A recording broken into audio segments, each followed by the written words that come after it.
March 7th, 2017, a Tuesday morning. Most people were scrolling through their phones, drinking coffee, living ordinary lives.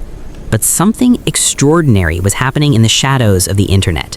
WikiLeaks had just published the largest leak of classified CIA documents in history. 8,761 files. They called it Vault 7. And buried within those files was a confession the intelligence community never wanted to make. They had lost control of their own weapons. Imagine for a moment that you're a software engineer at the CIA. Your job isn't to gather intelligence in the traditional sense. You don't interrogate suspects or plant listening devices in embassy walls. No, you write code. You create tools that can break into smartphones, smart TVs, even cars. These aren't hypothetical capabilities. These are real programs with code names like Weeping Angel, which could turn your Samsung television into a listening device, even when it appeared to be off. Or Umbrage, a collection of hacking techniques stolen from other countries, designed so that when the CIA hacks someone, they can make it look like Russia did it, or China, or anyone else. These tools represented years of work, millions of dollars, the cutting edge of digital espionage. And in early 2017, all of it walked out the door. The breach didn't come from a foreign intelligence service.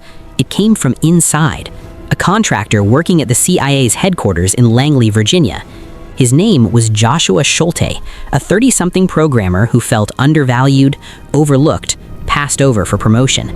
The kind of grievance that seems almost mundane until you realize what he had access to. Schulte didn't just leak documents, he leaked the actual tools, the source code, the digital skeleton keys the CIA used to break into the devices of terrorists, foreign agents, and yes, sometimes ordinary people. And once those tools were out in the world, they became available to everyone.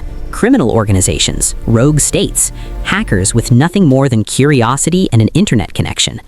Think about what that means for a second. The most sophisticated hacking tools ever created by American intelligence, now floating in the digital wild. It's like if the Manhattan Project scientists had accidentally left the blueprints for the atomic bomb in a public library. But here's what makes this story truly unsettling. The CIA knew they had a problem long before the leak happened. Internal reports showed that their cyber weapons division was a mess. Security protocols were ignored. Developers shared passwords. Files were copied freely without oversight. In the rush to build more powerful tools, they forgot the most basic principle of weapons development: control. And when Schulte was finally arrested, when investigators searched his apartment in New York, they found something that tells you everything you need to know about how we got here. Among the evidence was a quote he'd saved, something he seemed to live by: "The arc of history bends toward transparency." He saw himself as a whistleblower. The government called him a traitor. But the truth is messier than either of those labels. Because what Vault 7 revealed wasn't just about one man's decision or one agency's failure. It revealed something fundamental about the world we're living in now. We've built a digital infrastructure that governs nearly every aspect of our lives, and we've armed intelligence agencies with the power to exploit every crack in that infrastructure. But those cracks don't just exist for the good guys. Every vulnerability the CIA discovers and weaponizes is a vulnerability that someone else can find and use. Every backdoor is a door that swings both ways. The day the CIA lost control of its weapons was the day we all learned an uncomfortable truth. In the digital age, there's no such thing as a controlled explosion. There's just the blast and the fallout, and the long shadow it casts over everything we thought was secure. Joshua Schulte was convicted in 2022. He'll spend the rest of his life in prison. But those tools are still out there, circulating in the darkness, being studied, being improved, being used.